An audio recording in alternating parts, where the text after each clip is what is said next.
Lyra had learned early that cities remember bloodlines longer than they remember kindness. In 21st century Northreach, power didn't just live in boardrooms or government offices. It moved through private security firms, tech conglomerates, shipping empires, and quiet men in tailored suits. Beneath the skyline of mirrored skyscrapers operated a network older than the city itself, the Dragon Syndicates. Lyra wanted nothing to do with any of it. She worked a modest data entry job at a logistics company downtown. Every morning she rode the metro with her headphones in, eyes down, existing in the safe space between invisibility and routine. She kept her head down, she avoided attention, but attention followed her anyway because of her surname and because of the thin, silver scar that cut across her left cheek, catching the light whenever she turned her head. People whispered that her father had once been involved with powerful men. They whispered that he died because he knew too much. They whispered that accidents like that didn't just happen. Lyra ignored it all. Tonight was supposed to be normal. The Obsidian Hall was one of Northreach's most exclusive lounges. All black marble floors, LED-lit walls, and jazz remixes pulsing softly through hidden speakers. The city's elite gathered there to be seen without looking like they wanted to be seen. Lyra had agreed to meet Marcus, a man she'd matched with through a professional networking app. He seemed polite in messages, educated, stable, the kind of man who wouldn't ask questions about her past. For 10 minutes, it almost felt ordinary. They talked about work, about the city's rising tech sector, about safe, forgettable things. Then Marcus noticed her scar up close. His smile tightened. His eyes flickered with recognition when she mentioned her last name. "You're that family," he said quietly. The warmth drained from his expression. Within seconds, he made an excuse about an early meeting and left her sitting alone with untouched drinks and dozens of strangers pretending not to stare. Humiliation burned hotter than anger. Lyra stood ready to leave, telling herself she didn't care. That was when she felt it. Someone watching. Across the lounge, seated in a shadowed VIP section, was a man who did not blend in, not because he was loud, but because everyone else subtly oriented around him. Conversations lowered near his table. Staff moved faster. Security stood straighter. Draven. Tall, composed, dressed in a charcoal suit with no visible insignia, yet power radiated from him like heat from steel. The Dragon Lord of the Northern Territories, the man the media called a security magnet. The underworld called him Ashfang. He was staring directly at her, not at the scar, at her. He rose and walked over, unhurried. "Sick," he said calmly, gesturing toward the booth he had vacated. It wasn't a command. It wasn't a request either. "I think you'll want to stay," he added. "There's movement in this room that doesn't concern you yet." That was the third moment everything shifted. If Lyra walked out now, she could return to anonymity. If she stayed, she stepped into something irreversible. And if you were in her place, would you walk away or would you stay? Draven ordered a replacement drink without asking her preference. His tone wasn't arrogant, it was controlled. He studied the scar on her cheek. "Fire?" he asked. She nodded. He didn't flinch. Instead, he leaned back slightly. Scars mean survival. Before she could respond, a disturbance rippled through the lounge. Two men near the bar exchanged tense whispers. One slipped something across a counter. Draven's security team subtly repositioned. Draven looked at Lyra again, and this time there was calculation in his gaze. "You should remain seated," he said quietly. Moments later, a glass shattered. Security moved fast. Draven stepped away briefly, speaking low into an earpiece. When he returned, his expression had hardened. "Don't drink that," he said. Lyra froze. Your glass was tampered with. The world narrowed. What? she whispered. You were the target. Her humiliation vanished, replaced by cold disbelief. Draven signaled to his men. The room was being cleared discreetly, guests ushered out under the guise of a technical malfunction. Who would poison me? She asked. He studied her. That, he replied, is what we're going to find out. He paused, then added calmly, You're coming with me. And just like that, her quiet life ended. If you think this is just another underworld story, you're wrong, because Lyra is not who she thinks she is, and neither is Draven. Stay with this story. The truth about her bloodline will change everything. The ride out of Northreach happened in silence. A convoy of black SUVs moved in precise formation through the city's elevated highways, their tinted windows reflecting neon billboards in the cold glow of midnight traffic lights. They passed financial towers, shipping yards, and silent industrial districts where cranes stood frozen against the skyline. Gradually, the lights thinned. Concrete gave way to winding coastal roads that climbed toward the northern cliffs overlooking the sea. Inside the rear vehicle, Lyra sat rigidly in the back seat, her pulse loud in her ears. The hum of the engine and the faint crackle of encrypted radio chatter from the front seats were the only sounds. She replayed the evening in fragments, the abandoned date, the shattered glass, Draven's steady voice telling her not to drink. Your glass was tampered with. You were the target. Across from her, Draven sat composed, one hand resting lightly against the door, gaze forward, expression unreadable. Even in the dim interior lighting, there was a presence about him that felt immovable, like something anchored deep beneath the surface. At last he spoke. I am not just a syndicate leader, he said evenly. I am Dragonborn. The words felt unreal in the enclosed space. Lyra let out a short breath that almost turned into a laugh, not from humor, but disbelief. But when she looked at him, whatever response she had prepared dissolved. His eyes held no trace of exaggeration, no performance, only certainty. He continued without raising his voice. Certain bloodlines carry dormant dragon genetics, rare, powerful, traceable through private archives older than most governments. Most carriers live ordinary lives. The gene remains inactive. A few, his gaze shifted briefly toward the dark horizon outside the window, a few awaken. Those few rule empires. The vehicle turned sharply along a cliffside curve, ocean waves faintly visible below. Lyra shook her head slowly. That's impossible. You carry it, he said. Her stomach tightened. No, that can't be right. It was sealed. The statement landed heavier than the first. Her thoughts collided. Sealed. The scar, the fire when she was 7, the whispered rumors about her father, the sudden death labeled accidental, the poison in her glass tonight. Why? She asked, her voice quieter now. Draven's reply was immediate. Because someone feared what you would become.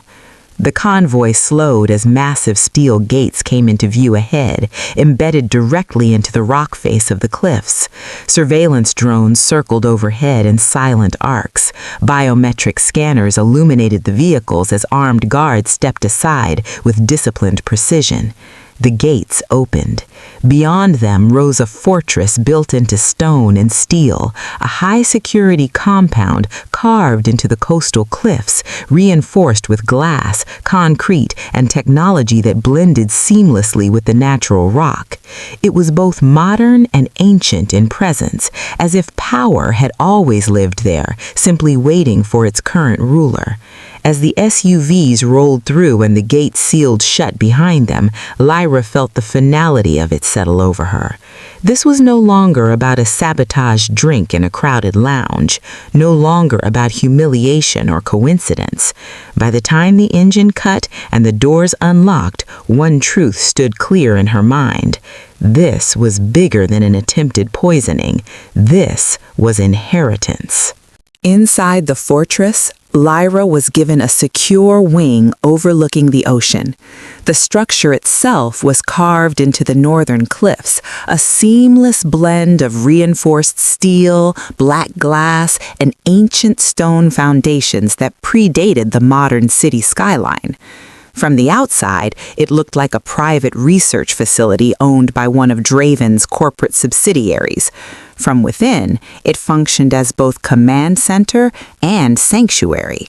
Layered security, biometric corridors, silent guards positioned with deliberate precision. Lyra expected confinement. She expected interrogation rooms, surveillance screens, locked doors. Instead, she was escorted to a private residential wing with floor-to-ceiling windows facing the open sea. The horizon stretched endlessly, gray-blue waves colliding against jagged rock hundreds of feet below. The air carried salt and cold wind through a controlled ventilation system that mimicked the outside climate.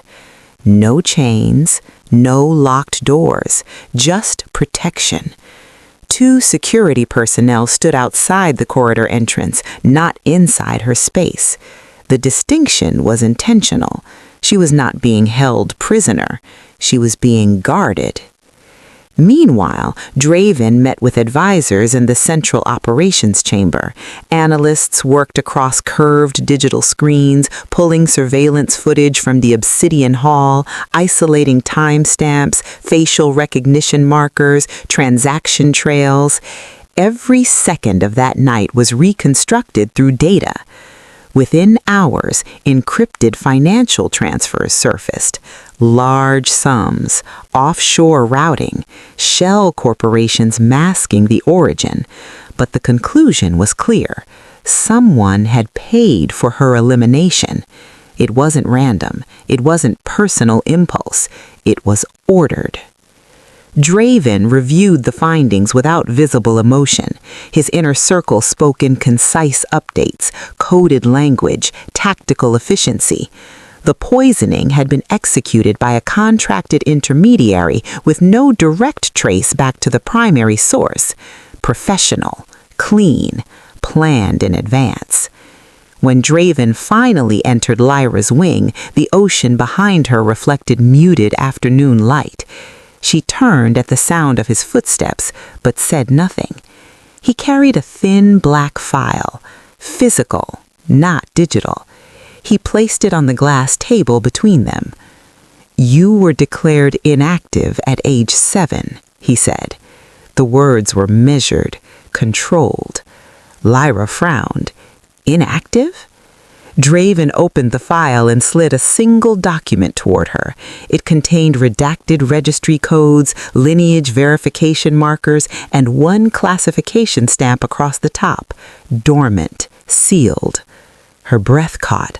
Her scar, the childhood fire. It wasn't random. Memory surfaced, smoke thick in her lungs, heat blistering against skin, her father shouting, hands dragging her through flame. She had always been told it was an electrical accident, faulty wiring, an unfortunate tragedy. But this document reframed everything. It had been an attempt to eliminate her early, a targeted act disguised as misfortune. Draven's voice remained steady. Dragon bloodlines are cataloged at birth. Activation potential is monitored quietly. At 7, yours was flagged. For what? She asked. For emergence. The word settled heavily between them. Lyra looked back at the file. So they tried to erase it. Yes. Silence stretched, broken only by distant waves colliding against the cliffside. Draven continued. You survived, but the registry was altered. Your status changed from viable to inactive. Officially, your bloodline ceased to matter. But it didn't, she said. No. He stepped closer, though not invading her space. There was no aggression in his posture, only certainty. You are bound to me by ancient dragon law, not romance, legacy. The statement carried no softness, no personal appeal. It was factual, binding. Dragon law predated governments, corporations, syndicates. It governed blood inheritance and territorial alignment. When two viable lines intersected, alliances formed automatically, not for affection, but for balance of power. Lyra's pulse pounded in her ears. Bound. The word echoed louder than the revelation of attempted murder. Her future was no longer a quiet office job at evenings spent avoiding attention. Her future was lineage, responsibility, conflict. She closed the file slowly. Outside the glass, a wave struck hard against rock, sending white spray into the air before gravity reclaimed it. Draven watched her carefully, not to intimidate, but to measure resilience. You were targeted because someone feared what your activation would mean, he said. Lyra lifted her chin. And now? Now, Draven replied evenly, they know you're under my protection. No chains, no locked doors, just protection. But protection in this world was not passive.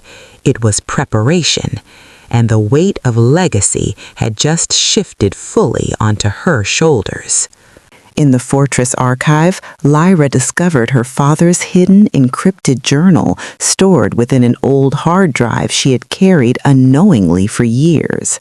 The archive itself was carved deep into the cliffside beneath the main compound, temperature-controlled and shielded from surveillance, lined with fireproof vaults and offline servers. Screens cast a low blue glow across rows of secured terminals. The air smelled faintly of metal and dust, preserved, contained, untouched by time. The hard drive had been sitting in a sealed evidence pouch among her father's personal belongings, items she had refused to examine after his death. It was small, unremarkable, the kind of device anyone in the 21st century might toss into a desk drawer and forget. She had carried it from apartment to apartment, from storage box to storage box, never realizing what it contained. Draven's cybersecurity team had attempted to access it earlier and failed. The encryption was layered, old but sophisticated, requiring biometric confirmation and a secondary cipher key embedded within fragmented code. It took hours before the firewall cracked open. When the files finally decrypted, Lyra leaned forward slowly. It detailed blood experiments, illegal awakenings, syndicate leaders forcing dragon transformations through ritual biotechnology. The entries were methodical, dated, and supported by digital attachments, transaction logs, genetic scans, internal memos disguised as medical reports. Her father had not written emotionally. He had written like an investigator building a case, clinical, precise, focused. The journal described how certain leaders within the dragon syndicates had grown impatient with natural awakenings. True dragon blood was rare, unpredictable. Instead of waiting for fate, they had attempted to manufacture power. Using stolen genetic samples and experimental bioengineering techniques, they triggered forced transformations in subjects who were never meant to carry that level of energy. The consequences were catastrophic. Some subjects had died during induced shifts. Others survived, but became unstable, physically altered, psychologically fractured. All of it hidden beneath layers of shell corporations and private research contracts. Lyra scrolled through page after page, her pulse steady but her breathing shallow. One name surfaced repeatedly: Ragnar. It appeared in transaction chains, in encrypted communications, in meeting records marked with restricted clearance. Always indirect, always insulated, but constant. Ragnar had funded facilities through offshore accounts. He had authorized containment protocols. He had approved disposal measures. Her father had highlighted the pattern, connected the financial threads, documented the timeline. Her father had gathered evidence. He had been close to exposing them. The final entry stopped abruptly mid-sentence, which meant he was murdered. Lyra whispered. The words did not break. They did not tremble. They landed heavy and factual in the quiet archive room. Draven stood beside her, hands clasped behind his back, gaze fixed on the glowing screen. He did not interrupt her processing. He did not soften the truth. After a moment, he nodded once. And they think you have the rest of his proof. Lyra's eyes shifted to the remaining encrypted folders within the drive. Some files were still locked behind additional passcodes her father never shared. If the conspirators believed she possessed access to everything he had compiled, then the poisoning attempt at the Obsidian Hall had not been random, it had been preemptive. Silence filled the archive. The scope of it settled slowly. This was not a personal vendetta. It was damage control at the highest level of the Syndicate hierarchy. Ragnar and his allies had not only orchestrated illegal awakenings, they had silenced anyone who threatened exposure. Her father had been one of them. Lyra leaned back in her chair, staring at the ceiling of reinforced steel. The narrative she had lived with for years, that her father died in a vague corporate dispute, dissolved completely. He had been building a case powerful enough to fracture the dragon syndicates from within, and now that case was in her hands. Draven stepped closer to the terminal, reviewing the financial trails and recorded testimony fragments embedded in the journal. His expression remained controlled, but his voice shifted when he spoke again. This changes our position. Lyra met his eyes. Until now, everything had revolved around keeping her alive, protecting her from an unseen threat, staying hidden within fortified walls. But the hard drive eliminated ambiguity. Ragnar had motive, Ragnar had funding, Ragnar had opportunity, and Ragnar believed she possessed evidence capable of destroying him. Their mission changed that. Ragnar did not wait. There were no negotiations, no warnings, no symbolic gestures meant to intimidate before action. He moved with the precision of a man who had already calculated the cost and decided it was worth paying. Before dawn fully broke over the northern cliffs, armed convoys stormed the coastal highway leading to the fortress. Black armored vehicles tore through security checkpoints, their engines roaring against the ocean wind. The assault was swift, coordinated, and unmistakably deliberate. Missiles struck the outer defense towers first. The explosions sent shockwaves through the cliffside compound, concrete splintering, steel reinforcement bending under the force. Smoke billowed into the sky as automated countermeasures activated, intercepting a second wave before it could make direct impact. Sirens wailed across the fortress grounds, red warning lights flashing along fortified walls and surveillance platforms. Above, drones filled the sky. They moved in synchronized formations, surveillance units scanning for weaknesses, while armed models released controlled bursts toward perimeter guards. The once clear morning air became a battleground of machine precision and calculated destruction. Every move bore Ragnar's signature, overwhelming force paired with public messaging. Because this attack was not just physical. It was narrative. Within minutes, Ragnar broadcast a live accusation across Syndicate networks. Secure channels, private feeds, encrypted platforms all carried his message simultaneously. His image appeared on screens throughout the criminal underworld, composed and authoritative as chaos unfolded in the background. He claimed Lyra had stolen proprietary data belonging to the Syndicate Alliance. He claimed she had manipulated evidence. He claimed she orchestrated her father's death to seize hidden power. The words were delivered calmly, convincingly, framed as reluctant truth rather than aggression. It was strategic character assassination. If he could not eliminate her quietly, he would destroy her credibility publicly. Inside the command center, analysts watched the feeds in silence. The psychological warfare was as dangerous as the missiles striking their walls. Draven responded decisively. There was no panic in his movements, no visible anger. Orders were issued through secure channels with clipped efficiency, defensive grids recalibrated, counter-drones launched in precise formations, ground units repositioned to shield structural vulnerabilities. Then the air shifted. Beyond the cliffside, over open water, Draven's dragon form emerged. Massive, controlled, burning like molten steel beneath the rising sun. His wings cut through smoke and debris, generating shock waves that scattered incoming drones. Fire streamed in focused arcs, not wild destruction, but strategic elimination of aerial threats. He did not roar in fury. He moved with disciplined dominance, each motion deliberate. The battle raged for hours. Explosions echoed against the cliffs. Smoke mixed with sea mist. Convoys advanced and were repelled. Defense systems strained but held. The sky alternated between shadow and flame as dragonfire intercepted mechanized assault.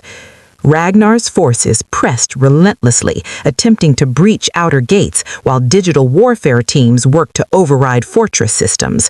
Yet the compound stood firm. Then, just as momentum threatened to tip, reinforcements arrived. Other syndicate leaders, long suspicious of Ragnar's secrecy and abrupt consolidation of power, intervened without warning. Their armored fleets entered the coastal perimeter without warning. Communication channels shifted rapidly as alliances recalculated in real time. What had begun as Ragnar's decisive strike became a coalition response. Surrounded and outnumbered, his forces faltered. Ragnar was detained. His broadcast feeds cut abruptly, his command structure fractured under external pressure. Armed escorts restrained him under authority of the broader Syndicate Council. But victory was incomplete. 7 co-conspirators escaped amid the confusion. Encrypted transports vanished before perimeter lockdown finalized. Among them was the one known only as Architect.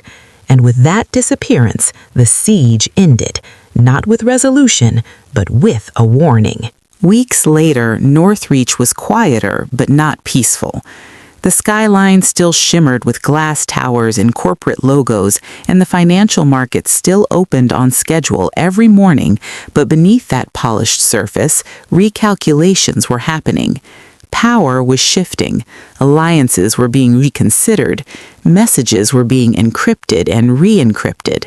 The arrest of Ragnar had sent a shockwave through the criminal and corporate worlds alike, but it had not ended the threat. It had only exposed how deep it ran. Lyra stood atop the fortress balcony beside Draven, overlooking the steel-blue stretch of ocean beyond the cliffs. From this height, the city looked distant, almost harmless. Cargo ships moved like slow shadows across the water. Surveillance drones traced quiet, invisible patterns in the sky. Security teams rotated below with disciplined precision. The stronghold remained on alert, layered in technology and loyalty. She had begun training, tactical strategy, corporate law, cyber defense, and controlled awakening techniques.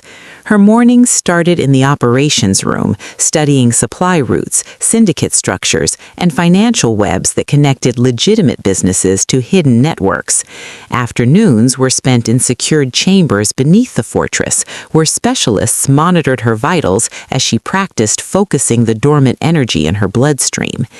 Evenings were reserved for council briefings, negotiations, and simulations of crisis response. Every lesson reinforced the same truth.